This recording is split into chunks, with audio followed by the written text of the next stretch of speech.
सिंह सुरजेवाला जी, जगदीश शेट्टर जी, BK Hariprasad जी, माने जी, शिवराम गौड़ा जी, MK हीरामत जी, हमारे candidates Rudrappa Lambani जी, UV bunker जी, यासिन अहमद खान पठान जी, बसवराज शिनवार जी, प्रकाश कोलिवाड़ जी, भाइयों और बहनों, प्रेस के हमारे मित्रों, आप सबका यहाँ बहुत बहुत स्वागत, नमस्कार। जब शेट्टर जी बोल रहे थे, मैं सोच रहा था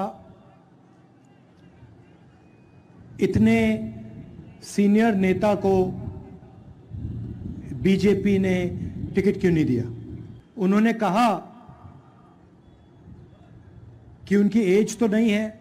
उन्होंने कहा कि कर्नाटक में बीजेपी को उन्होंने खड़ा किया, और जब वो बोल रहे थे मैं सुन रहा था कि भाई क्या कारण है कि इनको बीजेपी से निकाल दिया। और फिर उन्होंने अपने भाषण में जवाब दे दिया। उन्होंने कहा मेरे बारे में कोई टेप नहीं है, मैंने कोई भ्रष्टाचार नहीं किया। क्योंकि इन्होंने भ्रष्टाचार नहीं किया इसलिए इनको टिकट नहीं मिला। सीधी सी बात। मतलब इन्होंने 40% नहीं खाया, 40% नहीं खाया, बीजेपी में नहीं हो सकते, टिकट नहीं मिल सकता, मंत्री नहीं बन सकता। सही बात है ना। कभी कभी बीजेपी की मीटिंग होती है, नरेंद्र मोदी जी भ्रष्टाचार की बात करते हैं और उनके स्टेज पे चारों ओर कर्नाटक के 40% वाले नेता खड़े रहते हैं। मोदी जी कहते थे भ्रष्टाचार से मैं लड़ता हूं, अब जो भ्रष्ट व्यक्ति नहीं है उसको निकाल दिया। मतलब आप भ्रष्टाचार के लिए लड़ते हो। अच्छा, लिंगलेश्वर स्वामी गदग जी ने भी कहा, मजेदार बात कही उन्होंने कि बीजेपी ने मुझे डिस्काउंट दिया। मतलब 40% नहीं लिए, सिर्फ 30% लिए, वो भी मठ से। मतलब एक तरफ धर्म की बात करते हैं और फिर दूसरी तरफ मठ को डिस्काउंट देते हैं। 40% नहीं लिए, 30% ले लिए, बाकी कर्नाटक से 40%। कुछ भी काम करवाना हो, छोटा से छोटा या बड़ा से बड़ा, 40% लगेगा। कॉन्ट्रैक्टर एसोसिएशन नरेंद्र मोदी जी को चिट्ठी लिखता है, कहता है प्रधानमंत्री जी, कर्नाटक में बीजेपी की सरकार 40% कमीशन लेती है। आज तक चिट्ठी रिसीव ही नहीं की, जवाब छोड़ो, रिसीव ही नहीं की। मैसूर सैंडल सोप कॉर्पोरेशन में एमएलए का बेटा 8 करोड़ रुपए कैश लिए पकड़ा जाता है। पुलिस सब इंस्पेक्टर स्कैम में 80 लाख रुपए की ब्राइब होती है। असिस्टेंट प्रोफेसर के लिए पैसा लिया जाता है, स्कैम होता है। असिस्टेंट इंजीनियर जॉब स्कैम होता है। मतलब जहां भी देखो बीजेपी के लोग 40% लेते हैं। इन्होंने सरकार बनाई, पिछली सरकार, ये भी इनकी नहीं थी, ये भी चोरी की सरकार थी। मतलब वोट किसी और को दिया, पैसा देके खरीद लिया, सरकार बना दी। अच्छा, इनका एमएलए कहता है, बीजेपी का एमएलए कहता है कि 2500 करोड़ रुपए में बीजेपी का सीएम पोस्ट खरीदा जा सकता है। मतलब आपके भविष्य की कीमत बीजेपी के मुताबिक 2500 करोड़ रुपए। इनको ये 40 नंबर अच्छा लगता है, इस बार 40 सीटें दे देना इनको।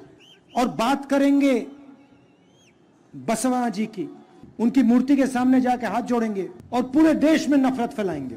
एक धर्म को दूसरे धर्म से लड़ाएंगे, एक जात को दूसरी जात से लड़ाएंगे। और जो बसवना जी ने पूरी जिंदगी किया उसके खिलाफ काम करेंगे। 2-3 बड़े उद्योगपतियों की पूरी मदद करेंगे।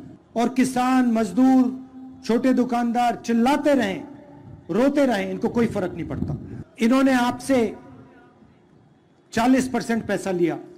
पिछले 5 साल इन्होंने हर कॉन्ट्रैक्ट में आपसे 40% लिया। अब हम आपके लिए कुछ करना चाहते हैं। शुरुआत में ही हम 4 वायदे करना चाहते हैं और पहले दिन, पहली कैबिनेट मीटिंग में हम ये वायदे पूरे करने जा रहे हैं। मैं आपको बता रहा हूं, 2 दिन नहीं लगेंगे, पहले दिन, पहली मीटिंग में ये 4 काम होंगे।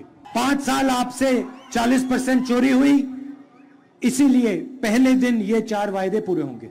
इन वायदों से अदानी जी का, अंबानी जी का फायदा नहीं होगा। हम अदानी जी को मुफ्त में एयरपोर्ट नहीं दे रहे हैं, पोर्ट नहीं दे रहे हैं, पावर प्लांट नहीं दे रहे हैं।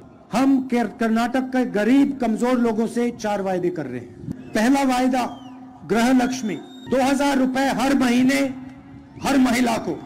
दूसरा वायदा गृह ज्योति 200 यूनिट बिजली मुफ्त में हर महीने। तीसरा वायदा अन्न भाग्य 10 किलो चावल हर परिवार के मेंबर को। और चौथा और सबसे जरूरी वायदा 3000 रुपए हर महीने हर ग्रेजुएट को और 1500 रुपए हर महीने हर डिप्लोमा होल्डर को। और यह शुरुआत होगी, पहले दिन होगा यह काम।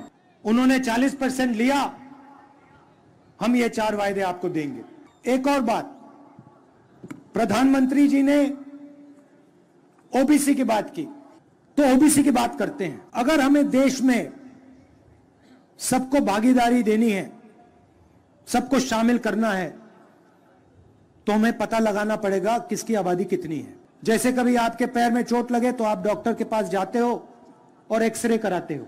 एक्सरे से पता लग जाता है कि प्रॉब्लम क्या है। जब यूपीए की सरकार थी, हमने कास्ट सेंसस करवाया था।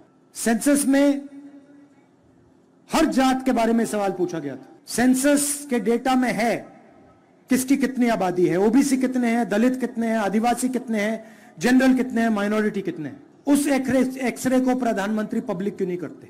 हिंदुस्तान की जात की सच्चाई देश को क्यों नहीं बताते? क्योंकि वो सचमुच में ओबीसी की मदद नहीं करना चाहते। मैं आपको छोटा सा उदाहरण देता हूं। आज हिंदुस्तान की सरकार को सेक्रेटरीज चलाते हैं। देश का पैसा, सरकार का पैसा, सरकार का बजट सेक्रेटरीज डिसाइड करते हैं। उन सेक्रेटरीज में से सिर्फ 7% ओबीसी, एससी और एसटी से आते हैं। क्या ओबीसी, एसटी और एससी की आबादी सिर्फ 7% है देश में? देश को पता लगना चाहिए कि इस देश में ओबीसी कितने हैं, दलित कितने हैं, आदिवासी कितने हैं, जनरल कितने हैं। नरेंद्र मोदी जी को एकदम कास्ट सेंसस का डेटा रिलीज कर देना चाहिए। दूसरी बात, जो रिजर्वेशन पे 50% का लिमिट रखा हुआ है, इसको एकदम हटा देना चाहिए। अगर नरेंद्र मोदी सचमुच में ओबीसी की बात करना चाहते हैं, सचमुच में ओबीसी को भागीदारी देना चाहते हैं, सचमुच में ओबीसी का भविष्य बनाना चाहते हैं, तो ये 2 कदम उठा लें। और जब तक ये काम नहीं करेंगे तब तक वो ओबीसी शब्द न प्रयोग करें। कि अगर वो सचमुच में ओबीसी को चाहते हैं तो ये 2 काम उनको पहले करने चाहिए। और तीसरी बात, जितनी आबादी एससी और एसटी की है उतना रिजर्वेशन उनको मिलना चाहिए। और प्रधानमंत्री जी, अगर आपने कास्ट सेंसस का डेटा रिलीज नहीं किया और 50% का कैप नहीं हटाया, पहले हम आप पे दबाव डालेंगे, आपसे करवाएंगे, और अगर आपने नहीं किया तो हम करेंगे। आखिरी बात मैं किसानों की करना चाहता हूं। आप याद कीजिए, जब यूपीए की सरकार थी, हमने आपका कर्जा माफ किया था। 72,000 करोड़ रुपए किसानों का माफ किया। पेट्रोल का दाम 60 रुपए हुआ करता था, गैस सिलेंडर 400 रुपए का था, पर टैक्स नहीं लगता था। हम फर्टिलाइजर सब्सिडी देते थे। आज आप पे ऊपर जीएसटी लगता है।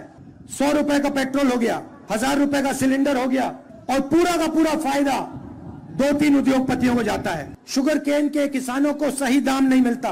आज मैंने किसानों से बात की और उनको आश्वासन दिया कि हम उनको सही दाम दिलवाएंगे शुगर केन के लिए, और एग्रो इंडस्ट्री को प्रमोट करेंगे। सीएम ने मैंगो पल्प यूनिट की बात की थी, कुछ किया नहीं। हम ये काम करके दिखाएंगे। आखिरी बात, जब नरेंद्र मोदी प्रधानमंत्री बने थे, उन्होंने कहा था 2 करोड़ युवाओं को हर साल रोजगार दूंगा। 40 साल में सबसे ज्यादा बेरोजगारी हिंदुस्तान में आज है। 40 साल में सबसे ज्यादा बेरोजगारी हिंदुस्तान में आज है। सरकारी कंपनी एक के बाद एक प्राइवेटाइज की जा रही है। सरकारी रोजगार कम किया जा रहा है। हेल्थ केयर में और शिक्षा में सरकार को इंस्टीट्यूशंस बनाने चाहिए, वो सारा का सारा प्राइवेटाइज हो रहा है। ऐसा हिंदुस्तान हमें नहीं चाहिए। बेरोजगार हिंदुस्तान हमें नहीं चाहिए। गरीब हिंदुस्तान हमें नहीं चाहिए। न्याय चाहिए हमें, और यही कर्नाटक की सरकार करने जा रही है। गरीबों के लिए, किसानों के लिए, मजदूरों के लिए सरकार बनेगी। और इन्होंने जो 40% भ्रष्टाचार किया है उसको हम भूलेंगे नहीं। आप सब आए, दूर दूर से मेरी बात सुनने आए, इसके लिए मैं आपको दिल से धन्यवाद करता हूं। कांग्रेस पार्टी को कम से कम 150 सीटें देनी है, नहीं तो फिर से ये आपसे जो इन्होंने पैसा चोरी किया है उससे ये सरकार को खरीदने की कोशिश करेंगे, और इनको 40 सीट से ज्यादा मत दे देना। आप सबका बहुत बहुत धन्यवाद। नमस्कार।